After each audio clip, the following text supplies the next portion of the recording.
Rajam assembly నియోజకవర్గ MLA అభ్యర్థి doctor Rajesh, ప్రభుత్వ విప్ ఎమ్మెల్సీ పాలవలస విక్రాంతులు మాట్లాడుతూ ముఖ్యమంత్రి వైఎస్ జగన్మోహన్ రెడ్డిని చంపితే ఏమవుతుందంటూ నెల్లూరు జిల్లాలో టీడీపీ అధినేత చంద్రబాబు చేసిన వ్యాఖ్యలపై తీవ్రంగా మండిపడ్డారు.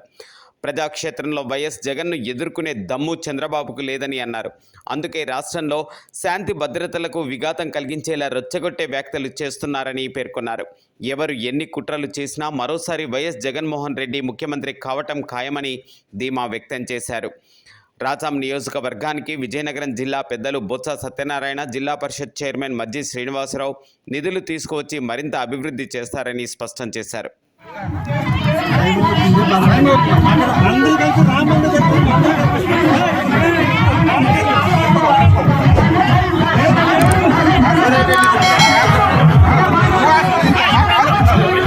బెల్లాన చంద్రశేఖర్ గారికి, అలానే ఎమ్మెల్యేగా నాకు ఓటు వేయమని మీ అందరికీ పేరు పేరున నమస్కరిస్తున్నాను.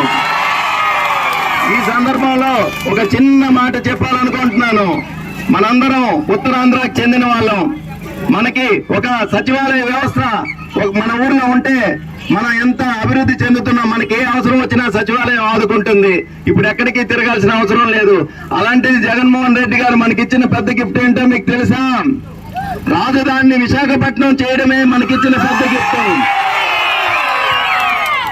పార్లమెంట్ అభ్యర్థిగా పోటీ చేస్తున్నటువంటి మన పార్లమెంట్ సభ్యులు శ్రీ బెల్లాన చంద్రశేఖర్ గారికి 2 ఓట్లు వేసి ఆ 2 ఓట్లు ఫ్యాన్ గుర్తుపై వేసి